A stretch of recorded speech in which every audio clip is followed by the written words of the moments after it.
నమస్తే, welcome to our channel. నేను మీ పద్మావతి. ఈ రోజు మనతో పాటు ప్రముఖ ఆధ్యాత్మికవేత్త మరియు శ్రీచక్ర ఉపాసకులు మణికంఠ శర్మ గారు ఉన్నారు. మరి గురువు గారితో మాట్లాడి చంద్రగ్రహణం గురించి పూర్తి వివరాలు తెలుసుకుందాం. మీరు కూడా వీడియోని ఎక్కడ కూడా స్కిప్ చేయకుండా కంప్లీట్ గా చూసేయండి. నమస్కారం గురువు గారు. పరమేశ్వరార్పణమస్తు. గురువు గారు, గతంలో మనకి సూర్యగ్రహణం వచ్చింది కానీ మన ఇండియాలో రాలేదు కాబట్టి నియమాలు ఏం పాటించక్కర్లేదు అని అన్నారు. కానీ ఇప్పుడు చంద్రగ్రహణం వస్తుంది, అది మనకు కూడా ప్రభావితం చూపిస్తుంది. అసలు ఏ నక్షత్రంలో వస్తుంది, ఏ ఏ నక్షత్రాలు ప్రభావిత పడతాయి అంటారు, ఎటువంటి జాగ్రత్తలు తీసుకోవాలి, అన్నిటినీ మించి ఈ గ్రహణానికి అంత పట్టు లేదో అంటున్నారు. మరి ఉందంటారా లేదంటారా? అసలు సాధకులకు గాని గర్భిణీ స్త్రీలు గాని చాలా జాగ్రత్తగా ఉండాలి. గ్రహణాలు ఎప్పుడు కూడా పట్టు లేదు అనేటువంటి మాట ఉండదు.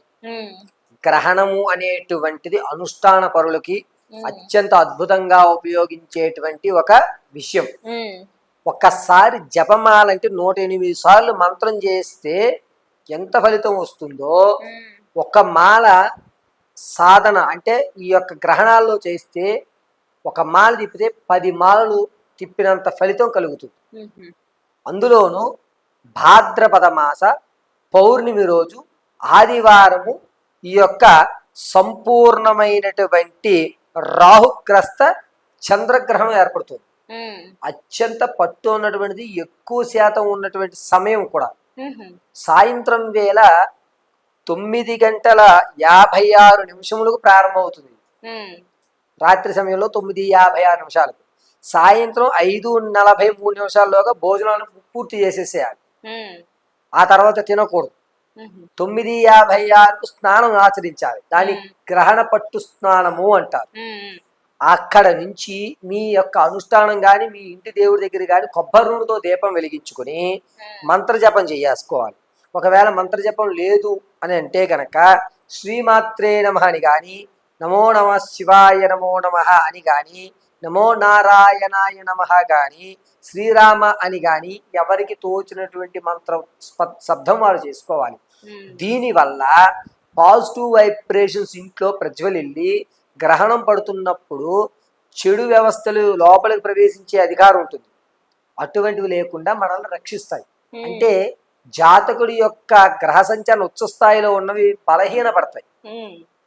రన్నింగ్ రేస్ లో పరిగెడుతున్న వాడికి ఒకసారి అలసట వస్తుంది, కాలు తొట్టుబాటు పడుతుంది, ఇటువంటి పడి అతను ఓడిపోతాడు.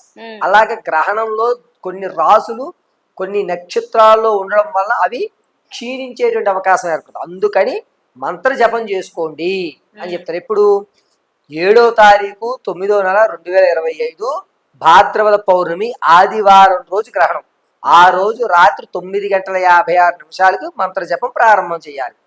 చేసుకుని గ్రహణము అనేటువంటిది 12:22 నుంచి 1:26 పూర్తిగా పెట్టేస్తుంది. విడుపు ఎప్పుడు వస్తుంది? 3:30 గ్రహణం ఉండే పట్టుస్తాను అన్నమాట. 1:23 వదులుతుంది.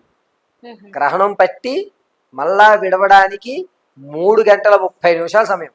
అంటే ఎంత మంత్ర జపం చేయొచ్చు, ఎంత అనుష్ఠానం చేయొచ్చు ఆలోచించుకోండి. 3:30 గ్రహణం ఎప్పుడు వదిలిపెడుతుంది? రాత్రి 1:23 వదిలిపెడుతుంది. ఎవరెవరికి ఈ యొక్క గ్రహణం సంచరిస్తోంది అంటే శతభిష నక్షత్రం వారికి, పూర్వభద్ర నక్షత్రం వారికి ఈ యొక్క గ్రహణం అనేటువంటిది ఏర్పడుతుంది.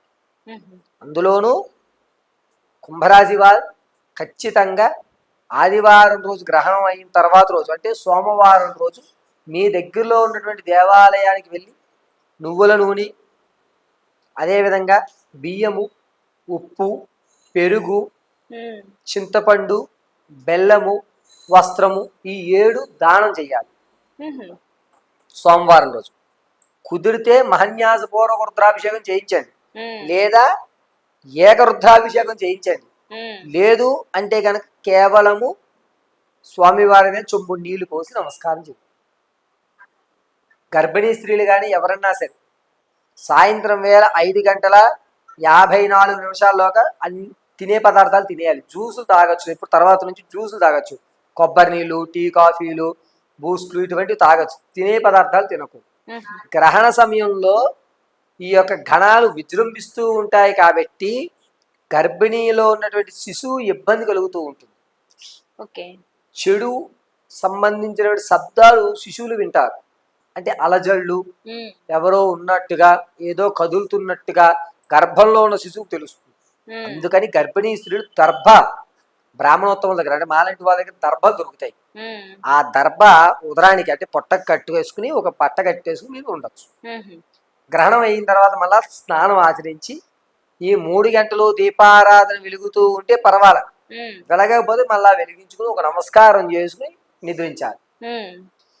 ఈ గ్రహణము అనేటువంటిది చంద్రగ్రహణము శుక్రుని నీచంలో చూస్తుంది. శుక్రుడు రాక్షసులందరికీ కూడా అధిపతి, గురువు. రాక్షసులందరికీ గురువు శుక్రాచార్యుడు. అటువంటి శుక్రుడు నీచ స్థానంలో చూస్తోంది కాబట్టి కుంభరాశి వారికి గ్రహణం అయిన తర్వాత నుంచి కొంచెం ఇబ్బందులు కలుగుతూ ఉంటాయి. ఆర్థికంగా ఇంతకు ముందు నెగ్లెజెన్సీ చేసిన రోగం ఏదైతే ఉందో అది పునరుద్ధరీకరణ ఇచ్చేటువంటి అవకాశం కలుగుతుంది. కాబట్టి గ్రహణం అనేటువంటి సమయంలో అనుష్ఠానం చేయాలి, ఇంట్లో దైవనామస్మరణ చేసుకోవాలి. గురువుగారు, ఇప్పుడు గర్భిణీ స్త్రీలు ఎటువంటి నియమాలు పాటించాలి? ఒకవేళ వాళ్ళు పాటించలేకపోతే ఎటువంటి దోషాలు తగులుతాయి? ఒకవేళ వారు పాటించాలి అని అనుకున్నప్పటికీ పాటించే స్థితిలో వారు లేకపోతే, అనారోగ్య సమస్య కానీ ఇంకేదైనా సమస్యతో ఇబ్బంది పడుతూ ఉంటే వారి ప్లేస్లో రీప్లేస్గా ఇంకెవరైనా చెయ్యొచ్చు అంటారా? అసలు ఇందులో రీప్లేస్మెంట్ అనే వ్యవస్థ ఉండదు. గర్భిణీ స్త్రీలు నీటికి సంబంధించింది అంటే ద్రవ పదార్థాలు ఏదైనా స్వీకరించవచ్చు, ఘన పదార్థాలు స్వీకరించడానికి ఉండదు. 3 గంటలే కదా, కాస్త ఓపిక పట్టండి. లేదు దీనివల్ల వచ్చే ప్రమాదం ఏమై ఉంటుంది అని అంటే, పిల్లవాడు బొర్రుతో గాని, అంటే ముక్కు ఏకవై బొర్రుతో గాని, లేకపోతే కనుక పేగు 2 మెల్లో వేసేసుకోవడం కానీ, కాళ్ళ దగ్గరికి వచ్చేసరికి ఈ వ్యవస్థలు అతుక్కోవడము, లేకపోతే కాళ్ళ దగ్గర కాళ్ళకు ఉన్నటువంటి వ్యవస్థలు అతుక్కోవడం కానీ, చెవు ఇక్కడికి వచ్చి కట్ అవుతుంది, లేదా ఇలా సొట్టగా వస్తుంది, లేదా ఇలా చిన్నగా రావడం జరుగుతాయి. ఖచ్చితమండి. అందుకోసమే నియమాలు పాటించండి అంటారు. దీనికి ఏమైనా ప్రామాణికం ఉందా అని కూడా క్వశ్చన్ చేయొచ్చు. దీనికి చరిత్రాత్మకమైన ప్రామాణికం ఉంది, దాన్ని చర్చించుకోవడానికి మరొక వీడియోలో మనం చూద్దాం ఎందుకు చూస్తాయి అని. ఇది ఖచ్చితంగా మనము పాటించేటువంటి నియమానికి రీప్లేస్మెంట్ ఉండదు. నిజంగా గురుగారు చాలా చక్కగా వివరించారు. అయితే గ్రహణం ఏ నక్షత్రంలో వస్తుంది, ఏ సమయానికి వచ్చి ఏ సమయానికి పట్టు విడిపోతుంది, నియమాలు అన్నిటినీ కూడా చాలా చక్కగా వివరించారు. కానీ గ్రహణం రోజు వీలైనంత వరకు అందరూ జాగ్రత్తగా ఉండండి, ఇళ్లలో నుంచి బయటకు రావద్దు, సురక్షితంగా దేవుడి గుళ్ళో కూర్చొని మంత్ర జపం చేసుకోండి, మీ ఇష్ట దైవాన్ని ఆరాధించుకోండి. అండ్ మీరు కూడా మాకు చాలా చక్కగా వివరించండి. మీకు కూడా ధన్యవాదాలు. సాధకులకు గాని గర్భిణీ స్త్రీలు గాని చాలా జాగ్రత్తగా ఉండాలి. గ్రహణాలు ఎప్పుడు కూడా పట్టు లేదు అనేటువంటి మాట ఉండదు. గ్రహణము అనేటువంటిది అనుష్ఠాన పరులకి అత్యంత అద్భుతంగా ఉపయోగించేటువంటి ఒక విషయం. ఒక్కసారి జపమాలంటే 108 సార్లు మంత్రం చేస్తే ఎంత ఫలితం వస్తుందో, ఒక మాల సాధన అంటే ఈ యొక్క గ్రహణాల్లో చేస్తే ఒక మాల తిప్పితే 10 మాలలు తిప్పినంత ఫలితం కలుగుతుంది.